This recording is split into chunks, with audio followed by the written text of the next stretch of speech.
Greetings and welcome everyone. My name is Ajani. Welcome to Zen Mystics. This is where we share information and tips on how to take care of your body from the inside out holistically and naturally. Today's video is all about blood pressure, particularly how to lower your blood pressure naturally. That means no over-the-counter prescriptions or pills, except for a few supplements. Now, first, I have to share with everyone that I am not a physician. I am not a doctor. I do not hold a PhD in anything. The information that I am sharing with you here and providing is information based on my own experience and also my training and research as an Ayurvedic diet consultant. So if you have high blood pressure and you haven't seen your doctor yet, by all means, make that doctor's visit and then come back to me and see how we can supplement your regimen. So first, I just want to give a little bit of background about why I feel this video was important for me to make. I see way too many men in particular who look like me who are leaving their friends and family too early.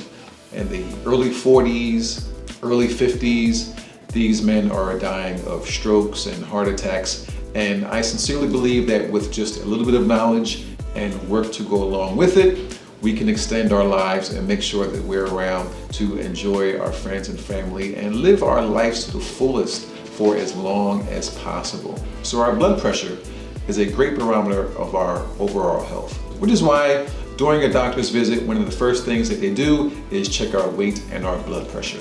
Now, what do the numbers mean? What does our blood pressure reading mean?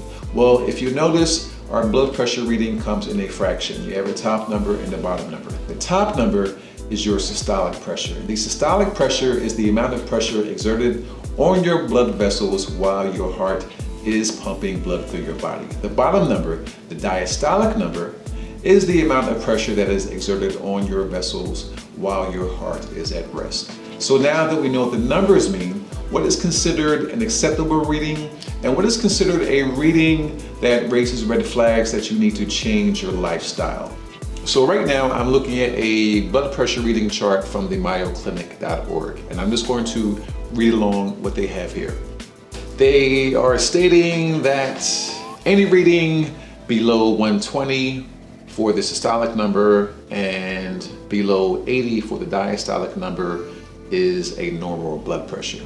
If your systolic number is a 120 to 129 and your diastolic number is below 80, they are calling that elevated blood pressure. If your blood pressure reading for the systolic number is a 130 to 139 and the bottom number, the diastolic number, is a 80 to 89, they are calling that stage 1 high blood pressure, okay? Stage 1 high blood pressure. If you are 130 to 139, top number, bottom number, 80 to 89. Stage 2 high blood pressure, which they are calling hypertension, is a 140 or higher systolic number.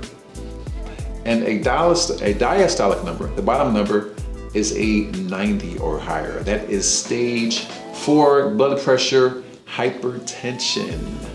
The alarm bells are ringing. Now, I do want to share with you that I discovered this regimen when I went to the doctors a few years back and I had a blood pressure reading of 142 over 85 or something insane like that. So I was definitely in hypertension territory.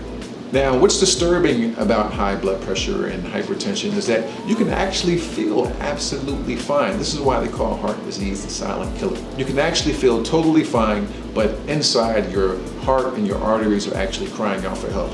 Now, all of the things I'm going to recommend to you individually are already good for you, but synergistically, these things have a serious effect on lowering your blood pressure for good health. So, number 1, this is something that's widely known. Everyone should have this bit of information already. Lower your sodium intake. Let me repeat that again. Lower your sodium intake. So go through your closet right now, particularly if you have a lot of canned foods, if you have a lot of pre-seasoned foods. That means foods in the box that are already flavored. You want to get rid of those. Just throw them in the trash, chuck them. I guarantee you this is where you're getting most of your salt intake. Start being a little bit easier on that salt shaker in the morning with your eggs and with your pastas, and that's going to get you on a good start to lowering your blood pressure.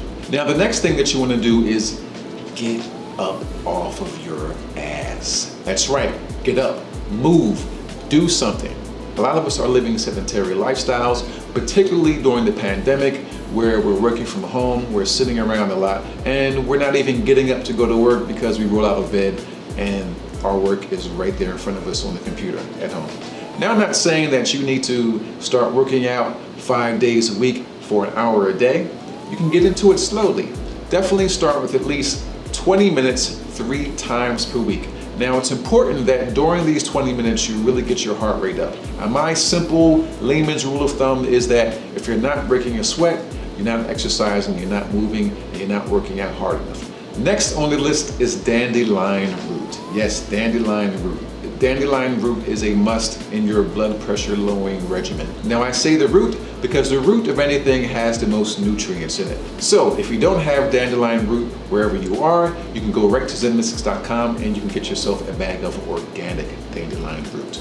Next, there are 2 more foods that you want to introduce into your regimen: pomegranates and pineapples, particularly pomegranate juice and pineapple juice. Now, there are a lot of brands out there that you could get.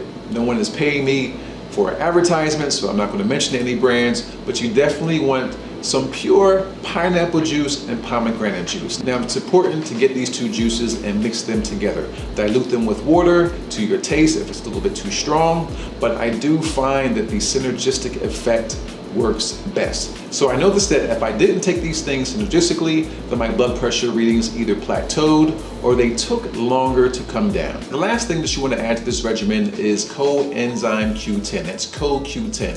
CoQ10 supplements are available at any vitamin shop, any GNC, any big box retailer. Just make sure that before taking your CoQ10 pills that you check with your doctor to make sure that it may not interfere with anything else that is being prescribed.